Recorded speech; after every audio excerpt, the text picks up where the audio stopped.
जूही और रानू दोनों एक घने जंगल के पास बसे एक छोटे से कस्बे में रहती थीं। उनके पिता रमेश उस जंगल में मजदूरी करते थे। सुना था कि कुछ बाहर के लोग उस जंगल को काट कर मॉल बना रहे हैं, इसलिए दिन भर की दिहाड़ी पर वो लोग रमेश को लकड़ी काट कर ट्रक में भरने के लिए ले जाते थे। बाबा, आज की मजदूरी में से मुझे 10 रुपए दे दो। बाबा, आप दीदी को 10 रुपए दोगे तो मुझे भी चाहिए 10 रुपए। लेकिन बेटा, तुम दोनों 10-10 रुपए लेकर क्या करोगी? बाबा, वो ना कल हमने कजरी को कुछ खाते हुए देखा। वह सेवई जैसा था। मैं तो नाम भी भूल गई उनका। रानू, क्या नाम बताया था उसने? दीदी, नूडल्स। हाँ बाबा, हमें नूडल्स खाने हैं। 10 रुपए का पैकेट ही तो आता है, दे दो ना बाबा। उनकी माँ सरस्वती बोली, 20 रुपए नूडल्स में उड़ा दोगी? जानती हो 20 रुपए में 3 किलो आलू आएंगे और पूरे हफ्ते खाए जाएंगे। देख सरस्वती, तू ना बच्चियों को मत डांटा कर। ना जाने इनके नसीब में क्या लिखा है। कुछ नहीं लिखा। ऐसे नूडल्स तो मैं सेवई में सब्जियां डालकर बना दूं और ये उंगलियां चाटती रह जाएं। हाँ। नहीं नहीं, मेरी बेटियों की इच्छा नूडल्स खाने की है तो ये नूडल्स ही खाएंगी। जूही और रानू ने जब नूडल्स खाए तो वो खाकर बहुत खुश हुईं। जूही बोली, बाबा, ये तो बहुत स्वादिष्ट है। अब तो हम ये रोज खाया करेंगे। वैसे भी तुम दोनों रईस बाप की बेटी हो। रोज 20 रुपए खर्च करोगी तो कहाँ से आएगा इतना? आज के बाद तुम्हारा जब भी नूडल्स खाने का मन होगा ना, तो मैं घर में ही बना दूंगी, समझी? और आप अब काम पर जाइए, समय ज्यादा हो गया है। रमेश जंगल में चला गया। बड़े बड़े पेड़ों की कटाई चल रही थी। अचानक से एक पेड़ टूटकर रमेश की पीठ पर गिरा, जिससे उसकी रीढ़ की हड्डी टूट गई और उसकी मौत हो गई। जीवन में एक ऐसा कठिन समय भी आएगा, ऐसा किसी ने कभी सोचा भी नहीं था। अभी रमेश को 4 दिन ही गुजरे थे कि सरस्वती के ज्यादा चिंता करने से उसका रक्तचाप बढ़ गया, जिससे दिमाग की नस फटने से उसकी भी मौत हो गई। बच्चियों पर तो जैसे कहर टूट पड़ा। उनकी तो जैसे जिंदगी ही रुक गई। वो अनाथ हो गई। रानू बोली, दीदी, हमारा क्या होगा? हम माँ और बाबा के बिना कैसे रहेंगे? तो जूही ने कहा, तू चिंता मत कर रानू, मैं हूँ ना। हम दोनों एक दूसरे का सहारा बनेंगे। लेकिन दीदी, जब बाबा थे तो पैसे कमा कर लाते थे और हमें खाना मिलता था, लेकिन अब हमारे पास खाने के पैसे कहाँ से आएंगे? वो जंगल वाले कह रहे थे कि बाबा की मौत का मुआवजा मिलेगा। अब दोनों बहनें हमेशा उदास सी रहने लगी। उन्हें समझ में ही नहीं आता था कि आगे क्या होगा। दीदी, माँ बाबा को गुजरे हुए 7 महीने हो गए। हमने कुछ भी अच्छा नहीं खाया। आज नूडल्स खाने का मन कर रहा है। क्या करूँ रानू, बाबा के मुआवजे के पैसे मिलने में भी देरी लग रही है। अभी तो इधर उधर से कोई ना कोई खाने के लिए दे देता है, लेकिन ऐसे कब तक हम दूसरों के टुकड़ों पर पलते रहेंगे? चलो दीदी, जंगल वाले बाबूजी के पास चलते हैं और बाबा के पैसे मांग कर देखते हैं। रानू और जूही जंगल पहुंचकर उनसे बोली, बाबूजी, घर में खाने के लिए पैसे नहीं है। घर में कोई कमाने वाला नहीं है, इसलिए हमें हमारे बाबा का पैसा दे दो। अब बेटा, हमने ऊपर अधिकारियों से बात की है। उन्होंने कहा है कि रमेश की मौत पेड़ के गिरने से हुई है। उसमें डिपार्टमेंट की कोई गलती नहीं है, इसलिए हम पैसा नहीं दे सकते। लेकिन तुम लोगों की हालत देखकर हमारे स्टाफ ने 25,000 रुपए इकट्ठे किए हैं। अभी बस हम तुम्हारी इतनी ही मदद कर सकते हैं। जूही और रानू के लिए इस समय 25,000 रुपए बहुत बड़ी रकम थी। वो दोनों वहां से पैसे लेकर चुपचाप चली आईं। रात में दोनों बहनें बिस्तर पर लेट गईं। रानू बोली, क्या बात है दीदी, नींद नहीं आ रही? अब क्या सोच रही हो? अब तो हमारे पैसे भी मिल गए।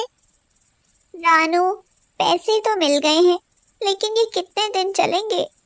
ये भी थोड़े ही दिनों में खत्म हो जाएंगे। मैं ये सोच रही हूँ कि उसके बाद फिर पैसा कहाँ से आएगा। अरे दीदी, ये तो मैंने सोचा ही नहीं। रानू, क्यों ना हम इस पैसे से कोई काम शुरू करें? हाँ दीदी, ये सही रहेगा, लेकिन क्या काम करेंगे? चल कल सोचते हैं, अभी सो जा, कल तेरे लिए नूडल्स बनाऊंगी। रात बीत गई, सुबह हुई। दोनों बहनों ने काम निपटा लिया। रानू बोली, दीदी भूख लगी है, अब तो नूडल्स बना दो ना। तू बैठ जरा, मैं बनाती हूँ। झटपट 5 मिनट में नूडल्स तैयार हो गए। रानू ने कहा, दीदी आप जो नूडल्स बनाती हो उनकी बात ही कुछ और है। उनका स्वाद बहुत ही अलग होता है, मन करता है कि खाती ही रहूं। काश तुम्हारी नूडल्स की एक दुकान होती तो मैं दिन में कई बार खाती। अरे, आप फिर से सोचने लगी? हाँ रानू, मैं भी सोच रही हूँ कि हमारी नूडल्स की दुकान हो और तुमको मैं पूरे दिन नूडल्स ही खिलाती रहूं। रानू, माँ तो मैदे के नूडल्स घर में भी बना लेती थी, लेकिन मुझे उसका मसाला याद नहीं आ रहा। पता नहीं माँ उसमें क्या क्या डालती थी जो एक बाजार जैसा स्वाद आ जाता था। मसाला बनाना तो दीदी मुझे याद है, क्योंकि अक्सर मैं ही माँ को मसाले निकाल कर देती थी। अरे वाह, फिर तो बात बन जाएगी। लेकिन आपने सोचा क्या है, जरा मुझे भी तो बताओ। यही कि अब हम नूडल्स बनाकर बेचेंगे। अपने बाबा के मिले हुए पैसों से वो नूडल्स और सामान खरीद लाईं। उन्होंने एक ठेले पर सारा सामान लगाया और नूडल्स बेचने लगी। स्पाइसी, चटपटे, बच्चों के लिए, बड़ों के लिए, आइए नूडल्स खाइए, आपकी अपनी चलती फिरती दुकान। एक आदमी बोला, हाँ, कैसे हैं नूडल्स, जरा हमें भी दिखाना। तो जूही ने कहा, बाबूजी 20 रुपए की प्लेट है, देखिए नहीं, खाइए और अच्छे लगे तो घर के लिए भी ले जाइए। लाओ, एक प्लेट दे दो। लो बाबूजी। वह आदमी उंगलियां चाटता हुआ बोला, वाह वाह वाह वाह, क्या बात है, बहुत ही बढ़िया लग रहे हैं तुम्हारे नूडल्स तो। हमारे यहाँ काम करोगी? आपके यहाँ? हाँ, मेरे यहाँ चाय की दुकान है। मैं चाहता हूँ कि तुम मेरी चाय की दुकान के सामने ठेला लगाओ।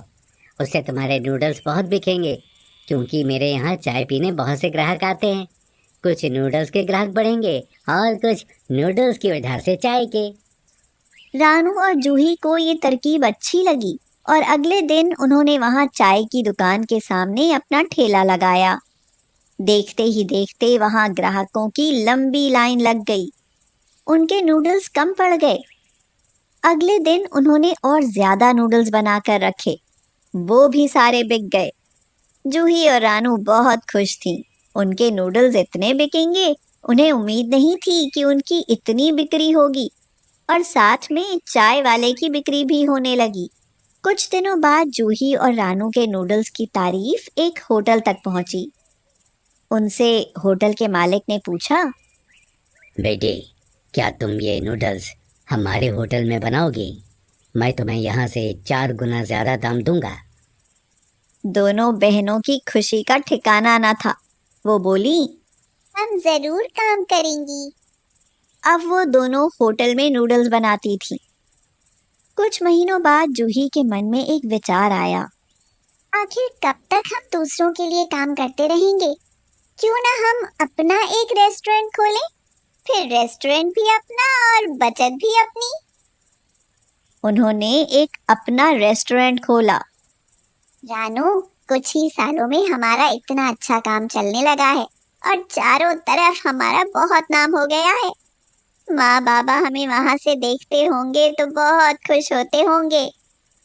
तो रानू ने कहा, हाँ दीदी, वो देखकर कहते होंगे कि उनकी अनाथ बेटियां अब नूडल्स बनाकर पैसा और नाम दोनों कमा रही हैं। रानू, ये नूडल्स की सफलता अनाथ बेटियों के माँ बाबा का ही आशीर्वाद है। फिर दोनों बहनों ने माँ बाबा को प्रणाम किया और अपने काम में जुट गईं। अगर हिम्मत हो तो अनाथ भी खुद को बुलंदियों तक ले जा सकते हैं।